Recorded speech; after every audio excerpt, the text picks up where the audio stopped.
Hey, welcome to another edition of the Employment Law Show. John Scholes alongside Lior Samfiru. We're still in like week number 300 of physical distancing. Eventually, buddy, we'll be really beside each other once again, so looking forward to those times. Hopefully they come sooner than later. But look, we got a lot of stuff on the show today. By the way, if you want to reach out anytime, 1-855-821-5900. It is help@employmentlawyer.ca and always pocketemploymentlawyer.ca as well. That is a website that is absolutely free. It is chock full of information. You should at least have a passing interest and spend some time there. Severance pay calculator is there as well. It's completely free, but there is a contact button at the top right if you want to reach out to Lior afterwards. Coming up on the show today, we will get to your rights when recalled or not from a temporary layoff due to COVID-19. Lots of good things, pal, so let's get rolling. The week that was, what's happening with you? John, another week, another 100 or 200 questions answered by me to many people across the country, frankly, with respect to workplace rights. But that's what I do. When I'm not here talking on TV, I'm in my office answering questions, solving problems, advancing the legal rights of individuals and companies when it comes to employment law. So if you have a question about your workplace rights, we're going to address a lot of things on the show like we do every week, but you may not get an answer to your question specifically. Well, if that's the case, we'll give you my contact information again throughout the show, plenty of time, so you can reach out to me, you can talk, you can call, you can email, and we'll discuss and solve your problems. Employment laws have never been more important than they are right now. There's a lot of also misinformation out there in terms of workplace rights. So you really need to know what you're owed, if you lost your job, if you've been called back to work or not called back to work, if all of a sudden your employer says, we need to change your job now, your pay, your hours, what does that mean, what your rights are. So take advantage of the fact that I want to talk to you, I want to solve those problems, reach out, there's no bad questions, I'll help you solve your workplace problems. And to get us started, John, as you said, let me tell you about what has come across my desk just over the past few days. So I've been seeing a lot of terminations, situations now where employers are understanding, maybe we can't bring people back to work, so we have to terminate their employment. Now, our regular viewers know that, I've said this for years, that in 90% of cases, the termination letter, the termination offer provides for a lot less than what the person is actually owed. Well, what I've been seeing that gap, that delta increase now much more than usual. So I've been seeing people that have been offered 3 weeks when they're really owed 8 months. I've been seeing situations where one individual that I spoke with this week, he was owed 9 months pay and he was offered 4 weeks. Another person that was owed 24 months and he was offered 8 months pay.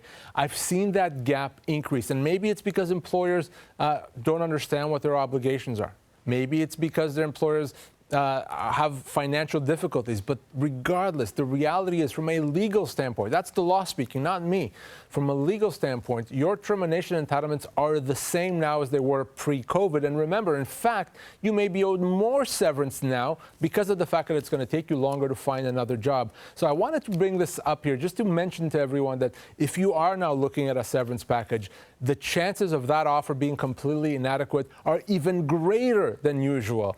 So that delta is important. You could be owed tens of thousands of dollars. So as John said moments ago, probably the easiest, best place to go to is just pocketemploymentlawyer.ca. Use that severance calculator feature in it, or call me, reach out to me, and find out what you're owed. Please, please don't do the mistake that so many people make, which is to accept that offer and then realize a day or 2 days later that it's too late. You were owed another $50,000. Please, please don't make that mistake. We always pop up the contact information on the screen throughout the show, whether it's 1-855-821-5900 or employmentlawyer.ca. That is your website.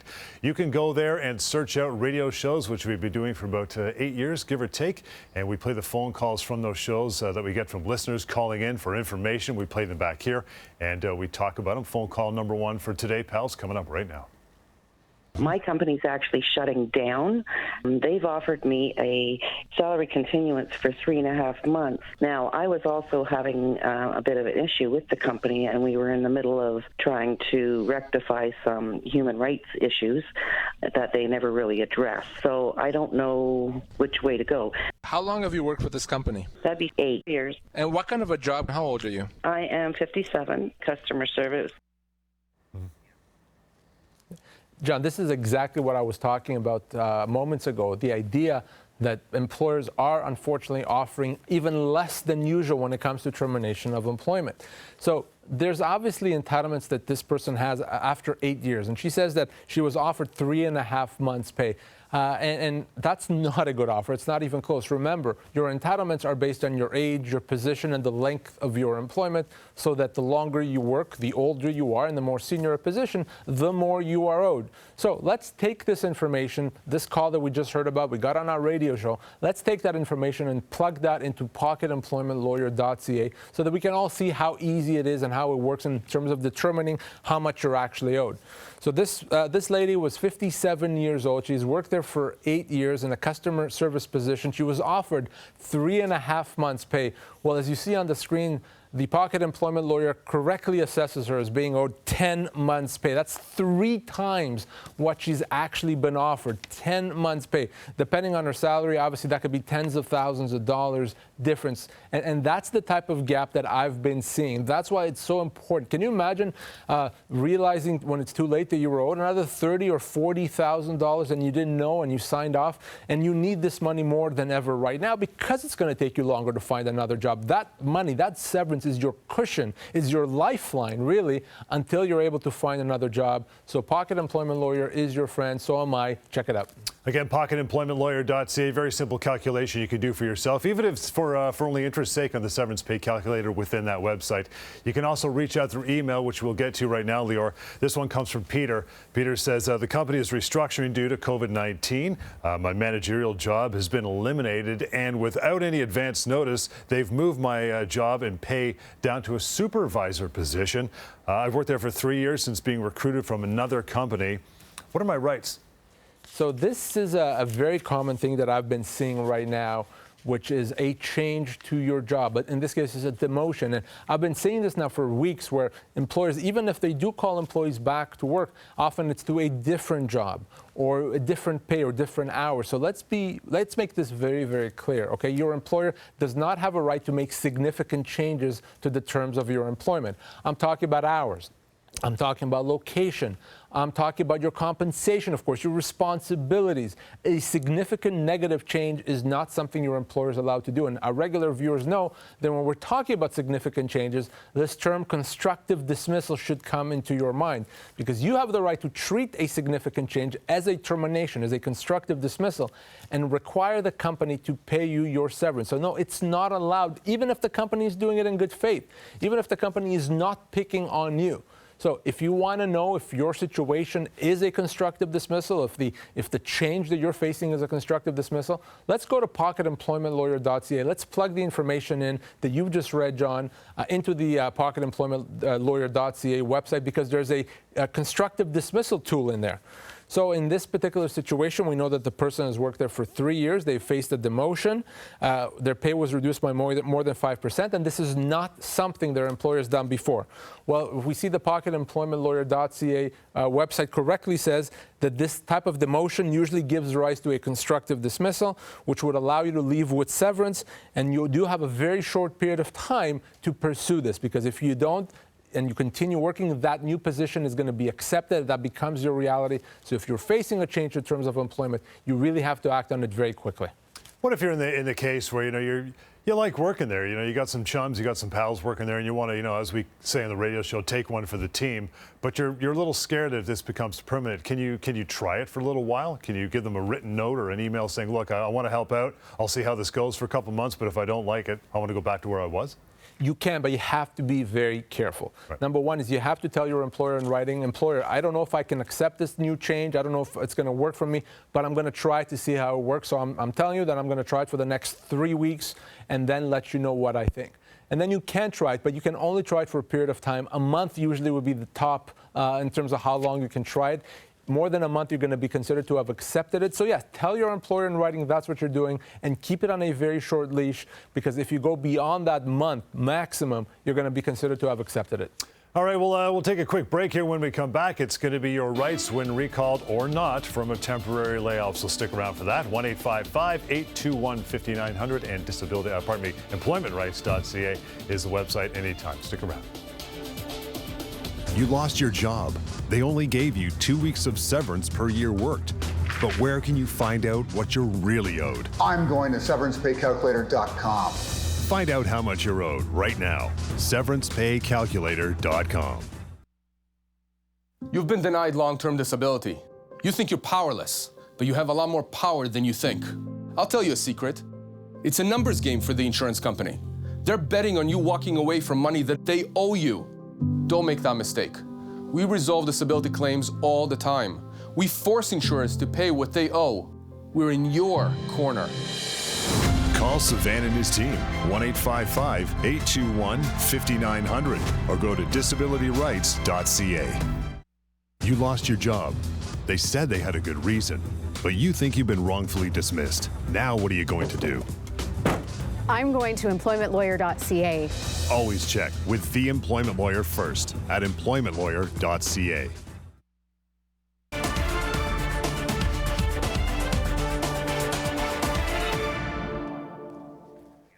And welcome back, Employment Law Show. John Scholes and Lior Samfiru. We always take a topic each week, dissect it, and talk about the major points. Lior, this time it is rights when recalled or not from a temporary layoff. So let's get right into this. What do you say? How long can a temporary layoff go on for in Ontario or BC? Because they're similar laws, right? You know, it seems like such a simple question, right? How long can a temporary layoff last? So you think that it's simple, it'd be a simple answer, but it's slightly more interesting than that. And that's because a temporary layoff is actually illegal. For most people, it's illegal.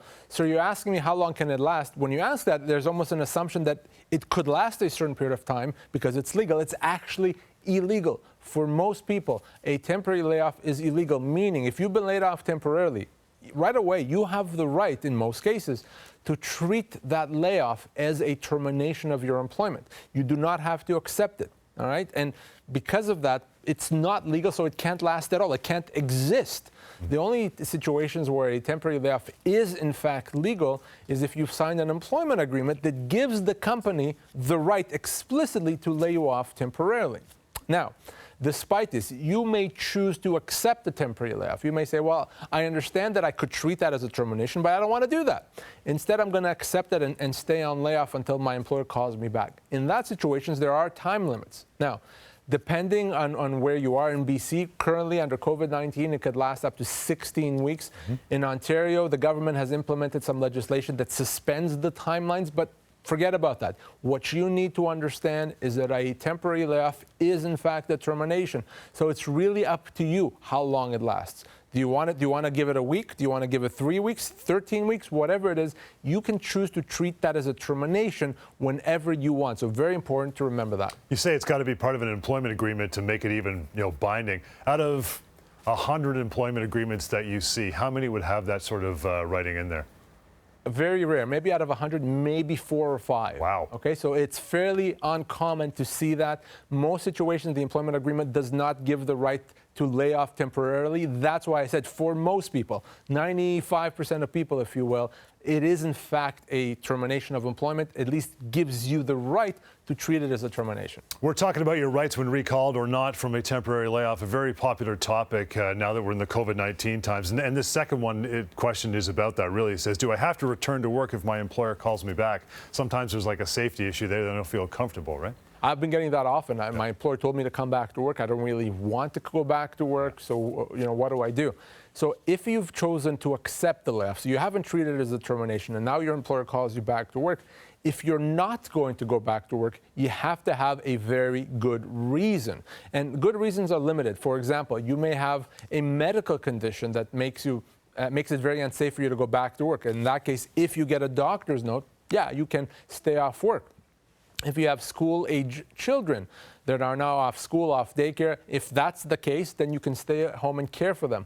Those are really the only circumstances that you can stay home from work. Of course, now, if your employer doesn't allow you social distancing, they've created an unsafe work environment, you can absolutely refuse unsafe work. But if your employer's done what it could, you generally are expected to go back to work if called back. If you don't, if you simply say, well, I'm just not comfortable, I'm not going to do it, the problem with that is that you may be considered to have resigned, and then you lose your job, and also then you would be disqualified from getting any government benefits like EI or CERB. So if you're not sure if you have to go back or should, or how to deal with situations where you don't want to go back to work, definitely reach out, because that has to be done right. If and when you're called back, can your employer get you into a different job, a different title, change your pay, change your hours now that you're coming back? So as we were talking about before the break, if your employer changes your job, your hours, your pay, your job responsibilities, in most cases that gives rise to a constructive dismissal. So the answer is no. Your employer does not have a right to change your job. Even if it's for COVID-19 related reasons, even if it's only for a period of time, they really don't have the right to do that. Meaning, if they do it anyway, you can choose to accept it, or you can choose to treat that as a termination. Be very careful if you decide to accept the change, because if you accept the change, not only are you then stuck and your job may never go back to the way it was, by accepting that change, whether it's a change to your pay or your responsibilities, by accepting it, you may be giving the company the right to do it again. And the next time they do that, the second, third, fourth, fifth time they do that, you won't be able to do anything about it because you created that precedent. So if you want your job to be your job, if you want your job not to change, you can't open that door a crack. So if your job is changed, you have the right to treat that as a constructive dismissal. If you want to do that, find out more, you can always reach out to me. Of course, also on pocketemploymentlawyer.ca, there's a constructive dismissal tool there that allows you to find out if, in fact, you've been constructively dismissed. What happens if the opposite rings true? You don't get called back and the phone never rings. They don't bring it back. You're sitting around. Well, then enough is enough at that point. Now your employment has been terminated. If you're not being called back from the layoff, you've been terminated and you are owed your full severance. There's no ability for the employer to just keep you on ice for as long as they want. It doesn't work that way. So you can treat that as a termination. You've been terminated. You can get your full severance. Again, pocketemploymentlawyer.ca, just to even be prepared in terms of how much you're owed. If you want to know, wait, what would I be owed if my employer doesn't call me back? You go to pocketemploymentlawyer.ca, answer a few questions, and find out exactly what you're owed. You're going to be owed your severance, and it's not okay for your employer to just avoid paying you that severance. That's a wrongful dismissal. If you want to get your severance, if your employer is not paying it, if you're not sure how much you're owed or how to go about getting what you're owed, give me a call. We're talking about the rules and the laws and things you should know if being called back from a temporary layoff. How long do I have to pursue my severance after that temporary layoff expires, so to speak? So you have 2 years always to pursue your termination entitlements. Okay, 2 years, and it's a strict 2 years. So it'll be 2 years from when the layoff becomes a termination, and not a day longer than that. So you can't sit on your rights, and I don't know why you would even wait 2 years. But that's also a reminder, this 2-year period, that if your employment is terminated, in fact, and you're staring at that severance letter and say, holy cow, my employer wants me to sign this back in 2 days, so I better sign this or it expires. No, let's hold off. Not only does it not expire in 2 days, remember, as I said, you have 2 years to pursue your rights. So you have plenty of time in that regard. Don't worry about it. Don't fall for a pressure tactic. There is a 2-year limitation period, but that law, it's the law that establishes that limit. Your employer cannot change that. Okay, I got one more for you. This one I'm going to lob an easy one over the plate. Whether it's the Ministry of Labour in Ontario or the Employment Standards Branch in BC, can they help me calculate my severance after a layoff? They can help you, number one, calculate your severance. The government, whether it's Ontario or BC, frankly, anywhere else in Canada, can't help you calculate your severance, can't help you get your severance, right, because your entitlements are under what we call the common law. Okay, and the court system, the court system is the only one that can assess those and provide you that compensation. So you may call the Employment Standards Branch or the Ministry of Labour and ask them, hey, what do I get if I've been working for 3 years? They'll tell you. Try it right now if you don't believe me. They'll tell you 3 weeks pay, full stop, goodbye. Except guess what? You are actually probably owed 6 months pay, 7, 8 months pay. That's why you cannot go to the Employment Standards Branch, the Ministry of Labour, the Labour Board, call it what you will, to get your entitlements. You absolutely cannot. Now, when it comes to termination of employment, you can go there for overtime issues and vacation pay issues. Absolutely, they can help you and enforce those rights. Not when it comes to losing your job. For that, you got to speak to me. Go to pocketemploymentlawyer.ca. Anything other than the government. You want to reach out anytime as well. Employmentlawyer.ca is the website. That is where you'll find the radio shows. Phone call number 2 from our radio programs is coming up right now. I'm a contractor, self-employed. I've been working and doing okay, and on Friday my client decided not to pay me, and hence we had a little argument on Saturday, and he decided he doesn't want me working there anymore, this, that, the other, and I just wanted to get my tools out of there and move on, right? And he made me sign this paper that he had his lawyers draft up before he would allow me to take my tools. Now, I had the police there and everything to get my tools out. I feel like I was bullied into signing a paper saying I won't sue him, because he owes me money. Yeah, this is a fresh phone call. This is about a week old. I remember. That's right. This. I remember very well getting that when we were doing our live radio show. So think about the absurdity of this. Think how you don't need to be a lawyer to understand that this is wrong and absurd. You have your own property somewhere. In this case, he has his tools, and the company says, we're only going to give you your property back if you sign a document saying you won't sue us. That's nonsense. What are they saying? If you don't sign it, we won't give you your property? Well, you realize that's theft, right? That's illegal. You can't do that.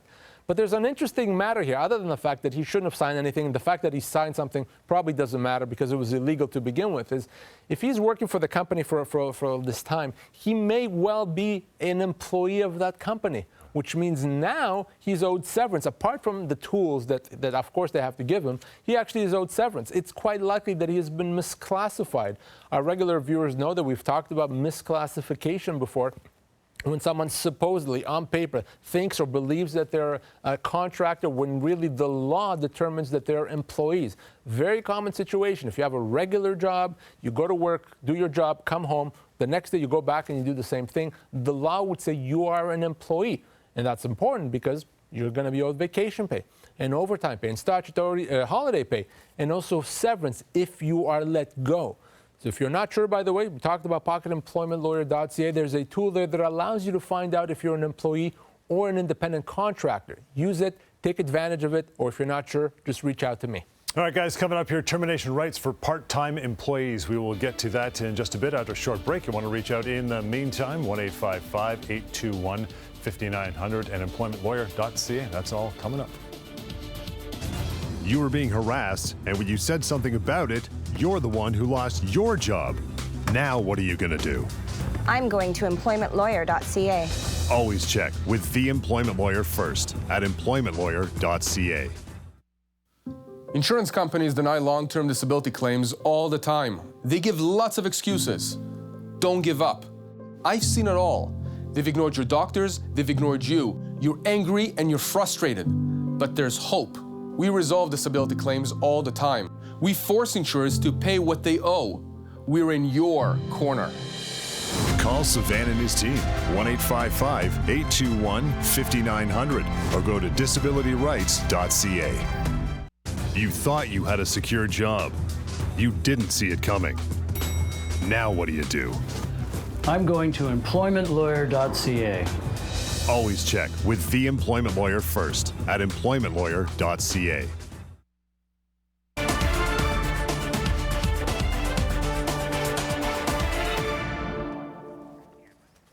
Welcome back, and we'll get to a phone call from our long-running radio show. You want to go anytime to employmentlawyer.ca to find a station near you. We can catch that show. Phone call number 3. Let's get to it. I've been laid off because of the virus. I've been with the company for the past 12, 13 years. I work part-time, and I contacted the HR to find out if this is the only option I have is the layoff. They told me, yes, that this was the only option I had was to go on unemployment. Is that true? No.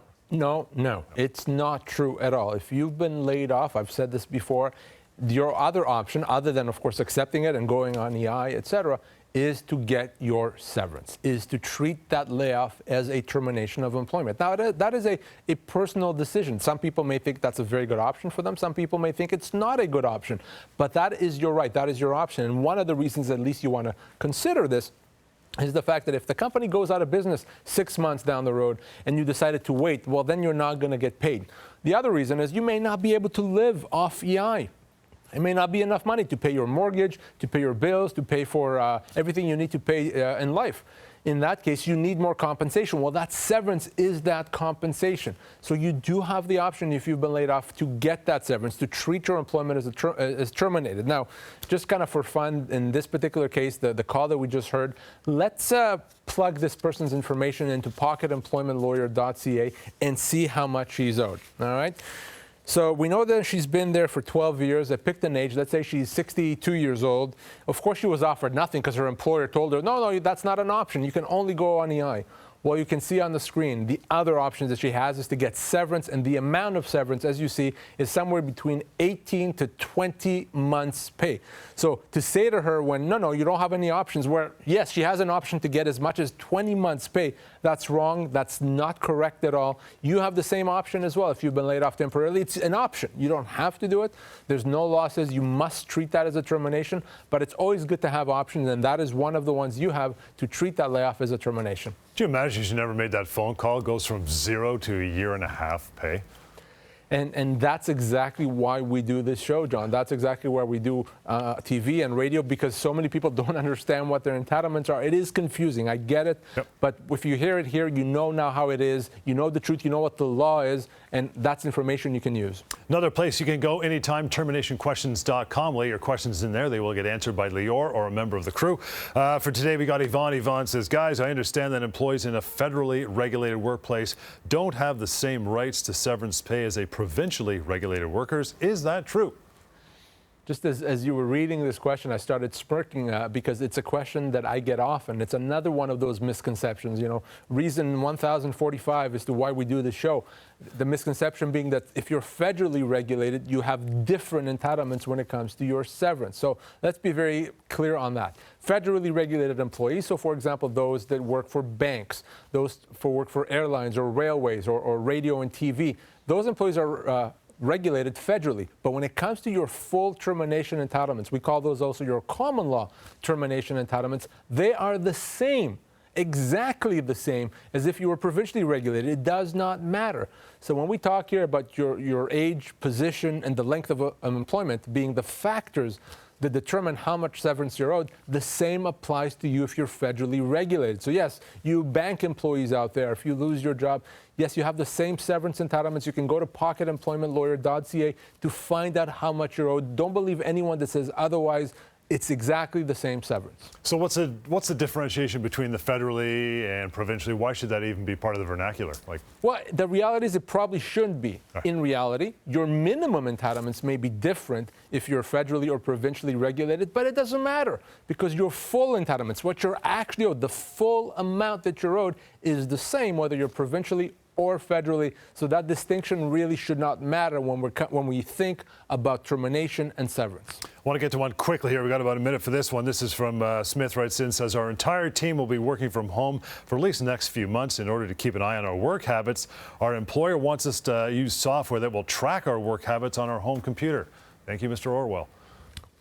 So that's a tricky one. Understand that your employer can't make you work from home. Can't make you. If you're a regular person that works at the office, they can't make you work from home. But you may want to work from home because you want to get paid and you want to continue supporting your family. In those situations, your employer does have some more discretion to track you because they still need to know what you're doing. Now, the tracking would only be acceptable if it's limited to work hours. Your employer should not track what you're doing when you're off the clock, when you're doing something that's not related to work. But your employer is expected or can expect to know what you're doing and what time, how you're spending your time during work hours. So the new reality is now that we're going to be seeing more people working from home, we're going to have to get used to more tracking, more following, if you will, by employers, because they do have an interest in knowing what the employee is doing when they're at home working.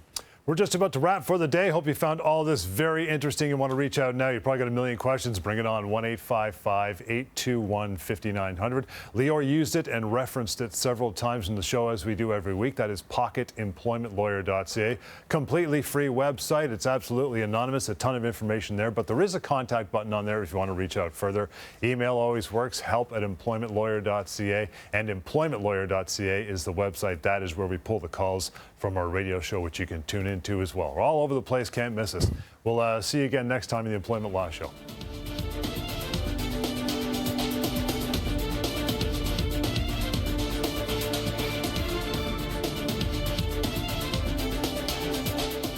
Closed captioning of this program is brought to you in part by SeverancePayCalculator.com. Find out how much you are owed right now. SeverancePayCalculator.com.